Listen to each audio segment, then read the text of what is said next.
Okay, fair warning to all. I spilled a lot of code red on this headset last night. So if it sounds like crap, I'm horribly sorry. Okay, let's get started straight away. We're gonna actually do some animating in this. But where I would normally start out doing a reload, which tends to be the centerpiece or the main thing out of an entire set of animations, not because it's the longest, but because it has the most stuff going on at once, and it's the most fun to do.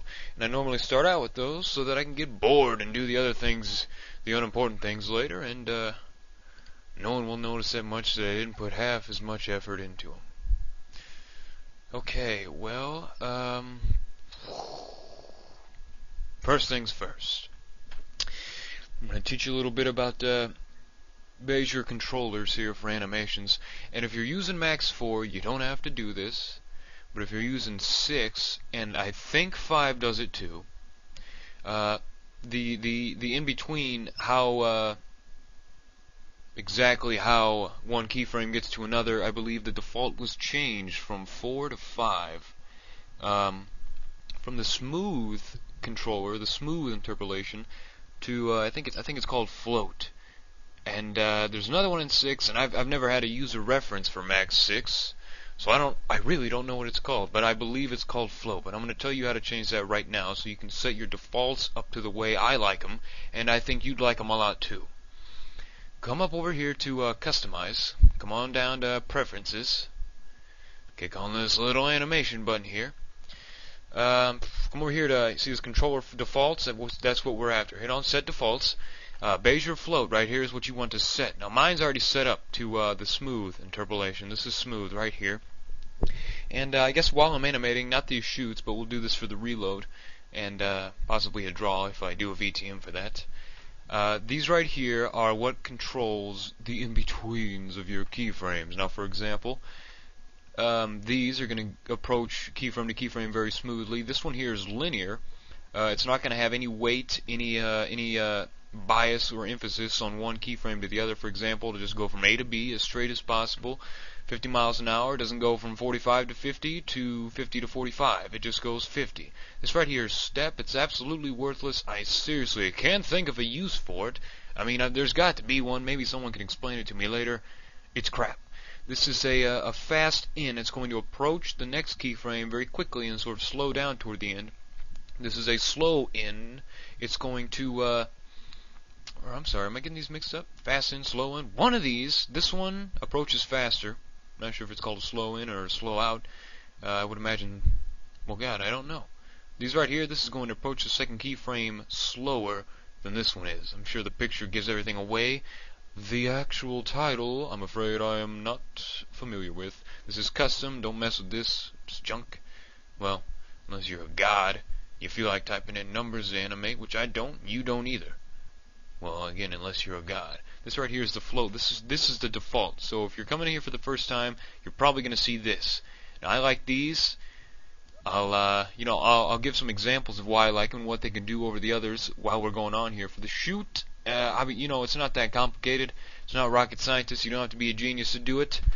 So you're not going to learn about that until later, I suppose. And once you've set those, make sure you've got them. Hit OK. Hit OK one more time. Hit OK. All right. Now let's begin here. Remember the last VTM? I don't remember if it was the first or the second.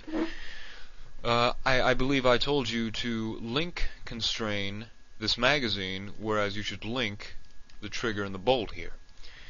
Now, let's see, how am I going to put this in English? Because I've got an idiot language in my head just fine. For example, if you wanted to parent bone this to the gun and use a link constraint later, you could do that. It's possible. But this is where planning and preparation comes into play, and it's very important here. If you have this parent bone to this gun and you want to set up a link constraint, you can do it. But it's going to go nuts. And I'm going to show you an example. If you're using my rig here, or this will do for anything, but this is an example here, you'll notice these controllers here for the wrists. if you hit on right click and go down to properties, you can see what its parent bone is. Its parent is, God, it's called Sphere Gizmo 3, and that should be this right here. Come on, show me the money. Well, that's what it is. As you can see here, you can, you know, move this thing around here. It's totally useless, in my opinion. I don't know why I did it. So I'm going to hide that right now because it's going to get in my way later. But obviously, yes, these have a parent bone. Both of these do. And they're both the same exact one. Now, what was I just telling you about things going nuts? Well, let's come on down to the Motion tab. Go on down to Assign Controller. Assign a link constraint. Anything you want.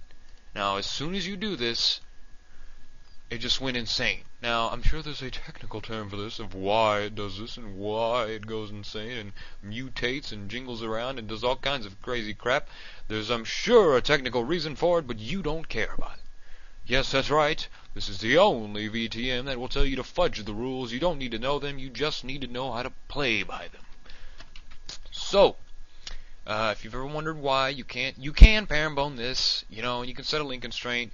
It's going to give you a lot of problems, so prepare, and things that you know are going to come detached, and you know are going to do weird things, link constrain them. Do not parent bone in link constrain later, because you will screw yourself in the face later. Alright, now we're going to select both of these and delink it from the parent bone. Come over here to the unlink selection, which is right next to the link. It shows a little chain exploding. Click that down, and they're gonna flash.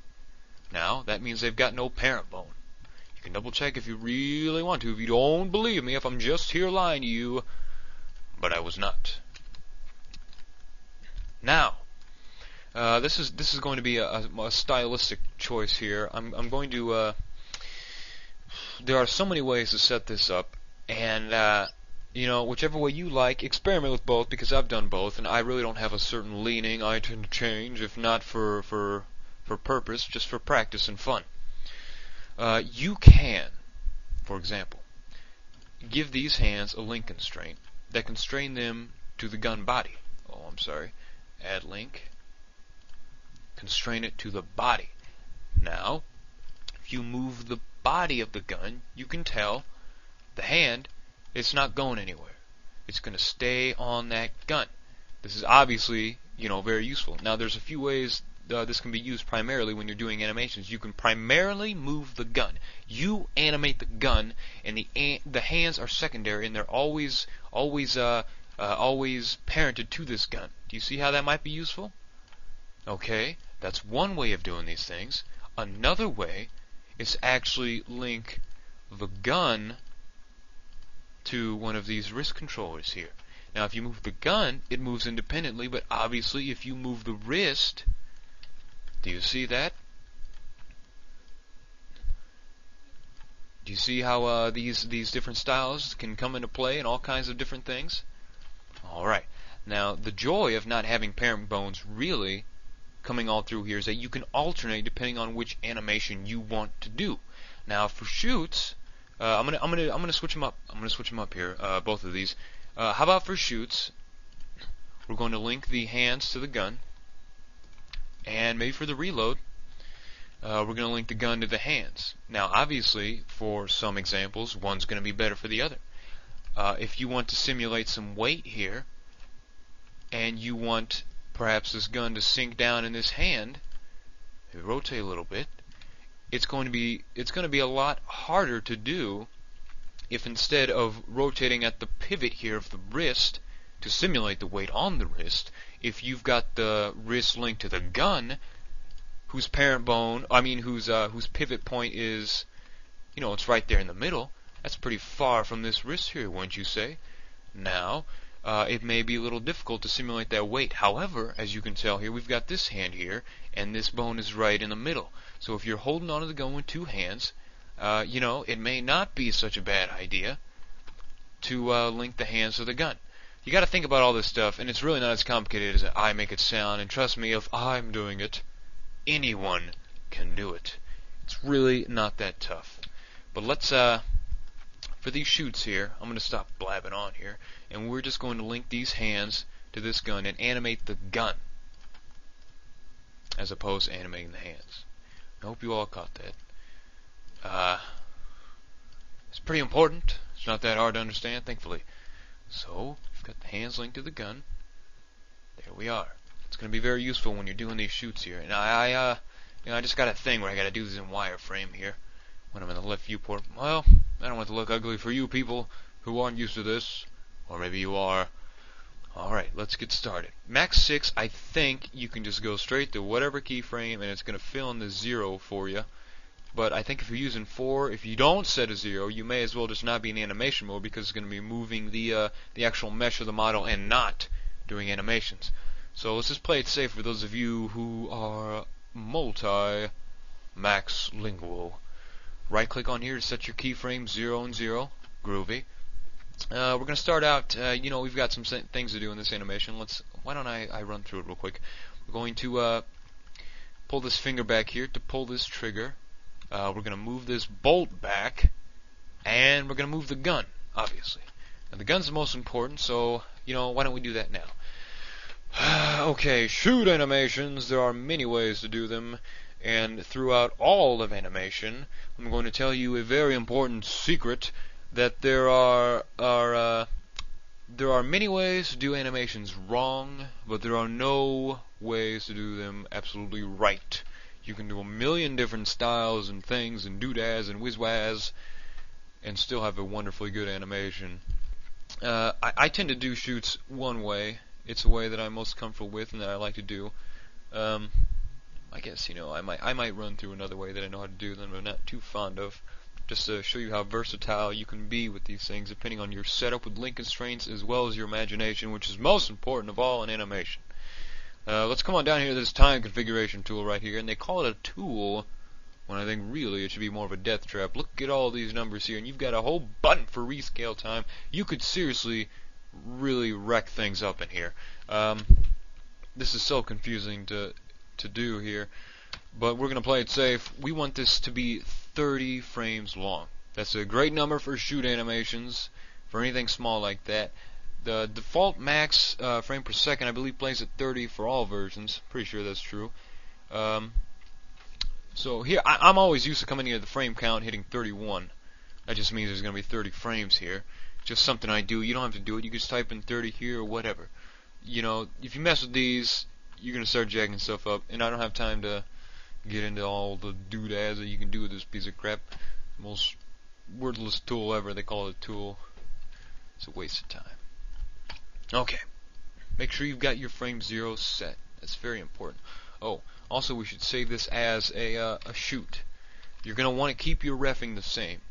And I should also tell you that do not, make more animations that you're going to say, oh, well, I thought I'd have a bolt, so I'm going to detach some more bones here. Do not do that, because you will have put yourself in a bad position to where if you go to compile this thing, you're going to be scratching your head because you're getting errors all over the place because you've got bones that don't need to be there.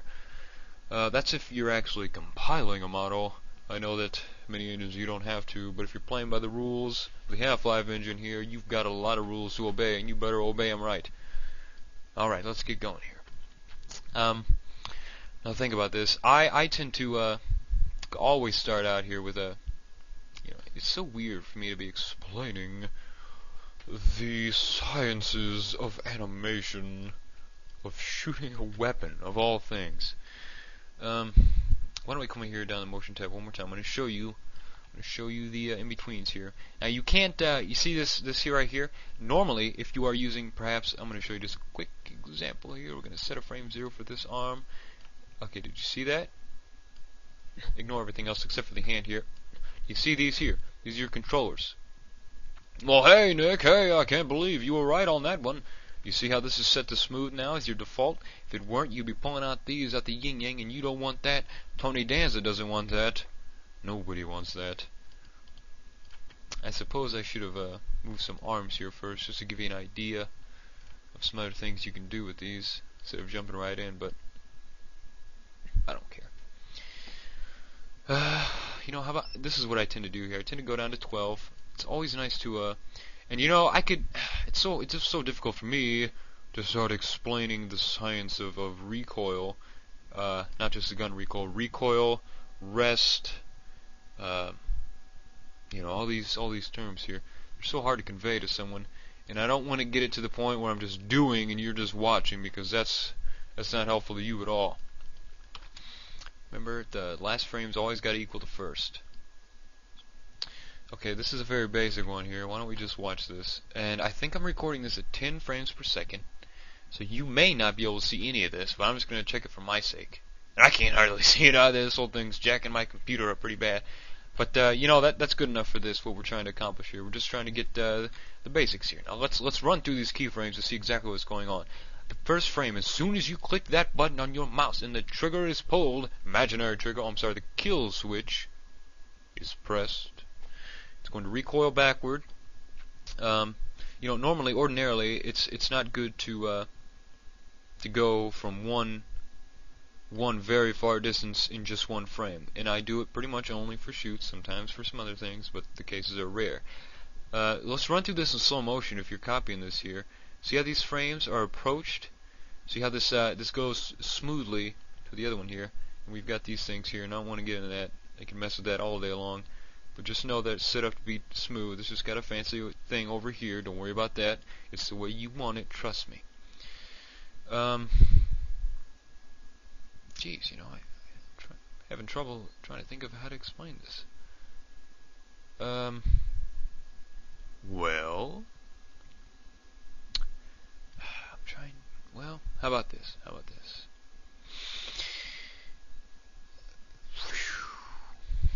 Well, I'm sure you can tell what's going on here. It's always nice to come on down about 10 frames here and have the thing dip in. You could actually, if you wanted to, lower it down with movement here. It might look a little odd when it's got the smooth controllers on. In fact, it does look very odd to me right there.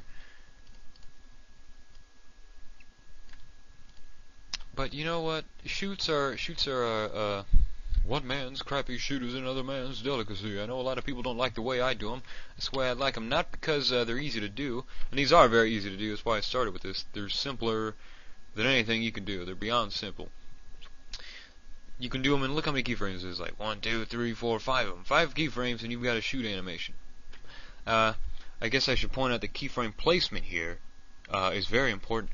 You can alter how this gun feels, how this animation feels very, very abruptly just by changing some of the locations of the keyframes. I'll give you an example. Why don't you, instead of a quick recoil here, we'll have a slow one on the 3rd frame when it finally reaches the peak of its upward recoil here, and look how different that looks. It looks slow. It looks you know, like a lump of clay, like it doesn't have any sharp edges in it at all. You know, I'm just making stuff as I go along. Lumps of clay, sharp edges. It's like I'm trying to explain to you a painting. Not that these are anything close to a work of art. But, you know, it's tough to explain these type of things. I'm sure you know the basics and the fundamentals of exactly what animation is and how it works. Or you wouldn't be watching these things unless you were either trying to improve or find out what in the world this guy, your VTM host, is doing with his free time. Let's get away from the movement of the gun. That's something that's so subjective and can be changed so easily that, you know, you could spend hours making the perfect shoot animation, or you could spend 5 minutes like me. But let's get to these fingers here. Obviously, you know, you can go all out with these things, and you know, if you wanted to, you could have this thumb here, grip the gun in a different way. You could even have the hand move back a little bit with the recoil. You know, the choice is yours, or as my hero Captain Planet would say, the power is yours. You've got so much free reign in all of this. Alright, let's get this trigger finger going here. Right click on the parent bone to these lesser bones here, and set a keyframe for them at 0. But you know, if I recall, we should have the -47 here set up. I tend to use -1 for these type of things, and I always use -1 if I'm copying frame 0. I always use -1. It's a good practice to get into, and if you've got, you know, keyframes changing to 0 like this right here, the 0 will not be what the end frame is. So you've got to copy it to a -1, or you could just use a -47. But I'd get into the practice of -1 because it's going to help you a lot of times for some other things. So it's good to have more. So basically, we're just going to pull this trigger here, There's really not anything fancy about it. You might want to come up here and check your constraints, make sure everything's on this axis here. This top one doesn't have to be, but you know, when you're looking at it and it's going to be recoiling back, you don't want people to notice it.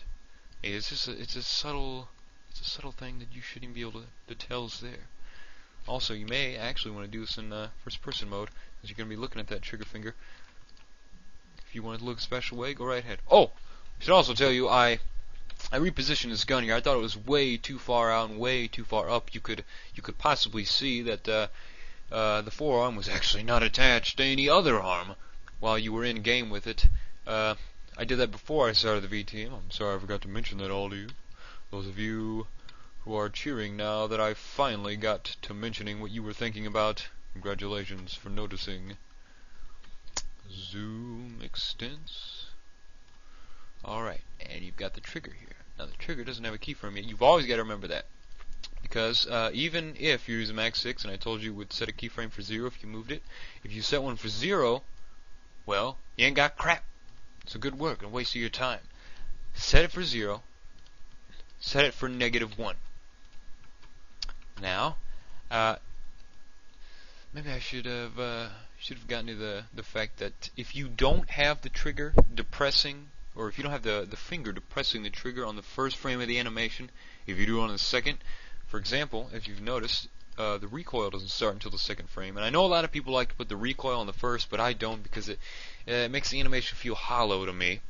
And that's another made-up word that I can't really explain. It just feels hollow. Okay.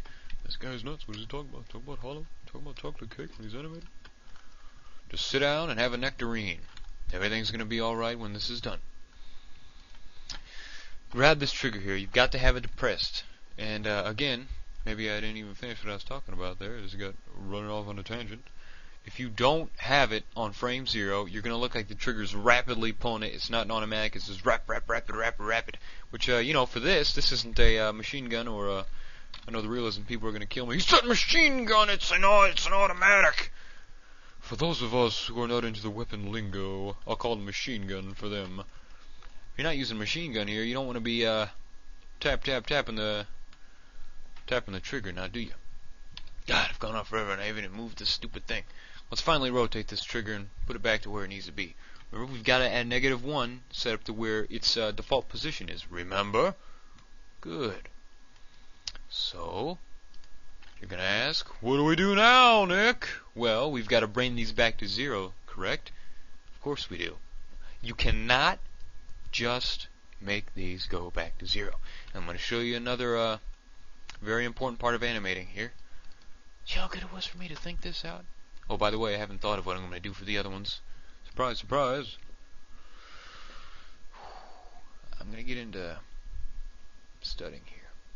Alright. This is a milestone moment here. You should all pay attention to this.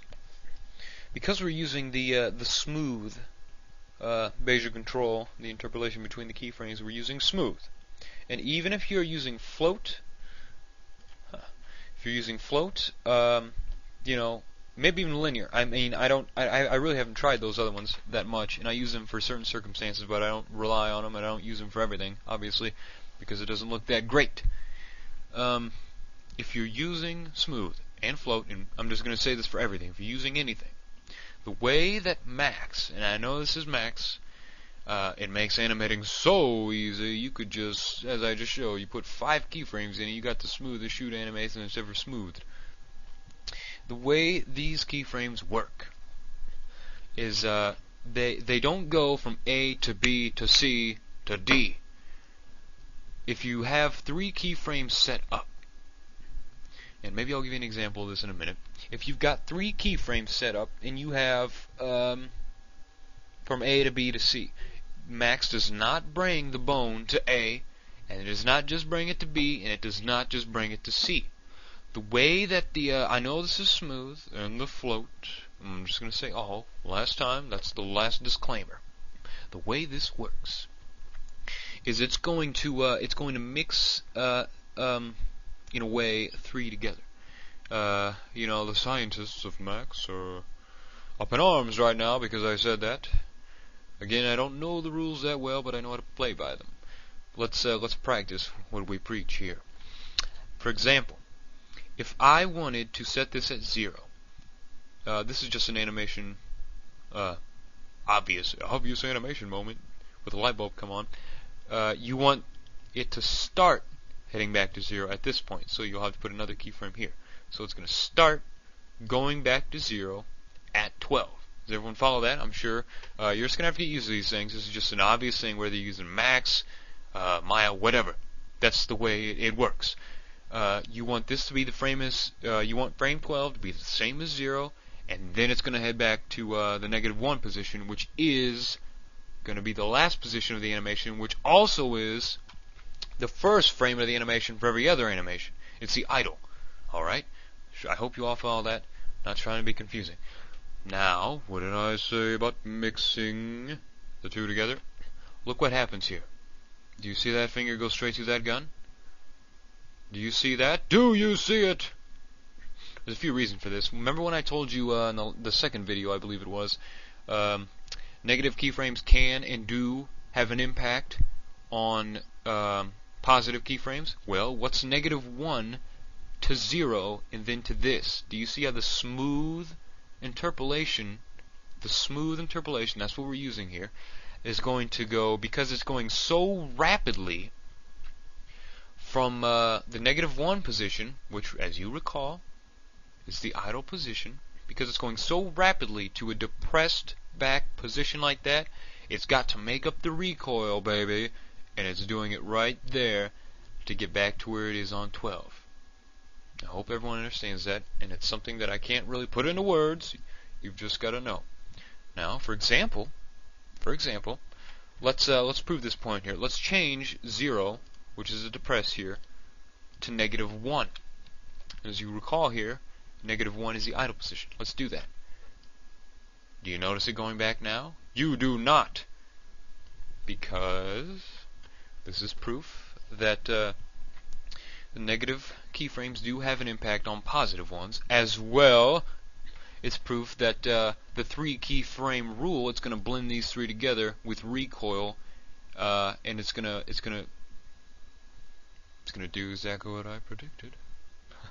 Sorry if I'm sounding a little weird here when I can't find the words to describe exactly what I'm talking about. Hit the back button there if you didn't see it. I undid the changing of that to this. On the flip side here, well, you might ask, how do you deal with this? Why, this sucks, Nick. I can't believe this crap. What is this absolute garbage? How are we going to fix this? We need the -1 position, do we not? We do. So, this is what you do. This is what I call studding. You know, there's another made-up word there, studding. Oh my God, the Max geniuses, the algorithm masters, and the aloof elite are scratching their heads and being angry with me right now, but I'm going to call it studding, because that's kind of what it does. Right-click on here, set a keyframe at 1. Now, what did I say about the 3 keyframe rule? Well, it goes from -1 to 0, and before it has a chance to gather any recoil to split, as you saw, to go back in to the gun, if you remember, to go back to frame 12, before it can do that, you put a studding thing here, and I really don't know what to call it, but that's what I'm going to call it, a stud. Now, if you try to come over here and set this to 0, remember? Alright, do you notice that? It doesn't go back into the gun, because we've got this little thing here, this little stud, it's holding back the dam waters, so to speak. It's like a dam. It's holding back the recoil and the relief, so that you can start brand new and fresh on 12. Now, what do you say? Let's assign, maybe on 18 will be good enough, let's assign these to -1. Do you see this? Do you see how that works? Alright. We've got to do the same thing for the trigger. Also, you should note that you're going to have to stud these too. And I mean, it's not important to do for this, and I'll get to studying a lot of crap later, and I'm going to try and point it when I see it and explain why you need it somewhere and why you don't need it somewhere, but for this is what you need to know. Do you see that? Wow, that was weird. Perfect.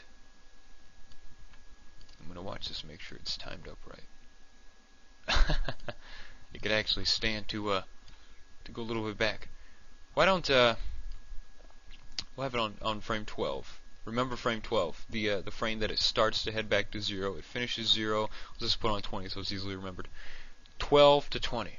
Now we're going to have to do the same thing to the trigger. I hope I selected the trigger there. I can't really tell. Can't tell. Okay, good. Now, what did I say about studding? You've got to stud this keyframe here. Hit OK. Set it where it's at. Come on down to 12, where it's going to head back to 0. Check to make sure it didn't go nuts over here. It didn't. You see that? You notice the finger. Probably should have studded that finger one more. But, well, you know, why not? Why don't we do that? We can go all the way here. I don't have to wait to another animation to show how this goes. Trigger should be the same way. We have to do all kinds of studding here. Let's stud what I was talking about. Oh, did you notice that one? You're not even anywhere near a keyframe here, and you delete the keyframe after. Did you notice this? This is the 3 keyframe thing right here. You think that it would only go to 12, right? But when you delete the one way over in 20, watch the trigger up here. Position changes. We're gonna have to back stud this. You got to stud all over the place if you're using the smooth controller, definitely. And the float, you know, I've used it a whole bunch, and I really don't remember, to be honest, exactly when you need to do it and when you don't. But do you see that there? Exactly what we want. Smooth as can be, exactly what we want. Let's go back here and stud this the way that it should be studded here. 20 is going to 0. Come on down to 12. Stud it on the back end. You see, look how this works. You got 0, stud, so that it's going to 13 or 12 safely. And you've got to go after it to make sure that it goes to the next place safely. Looking good, Sanchez. Exactly what needs to happen. Now, if you're watching this here, the trigger's depressed, it slowly returns back to where it needs to be. That's looking goofy. Okay.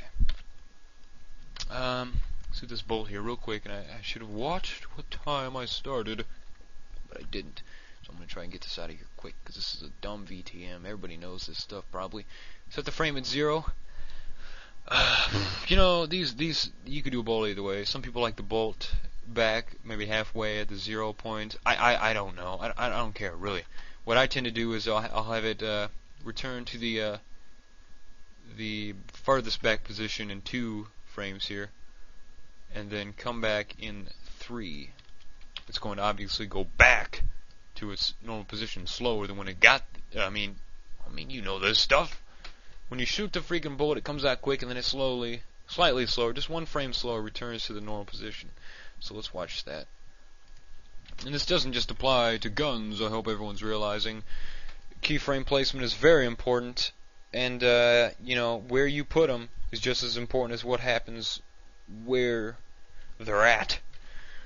As well as I just got done showing here throughout this VTM, in between is also important, and you've got to control those in betweens if you want this to come out the way you imagined it. Looking good. I guess I don't have time to show you another way to do the shoots. That's just the way I tend to do them. If you don't like it, that's fine. You can think of a better way. There's hundreds of ways. I'm sure if I get tired of this one, I'll do another one myself. But we are running low on time. It's 12:53. The date is October 2nd, if anyone cares. And, well, I guess that's it.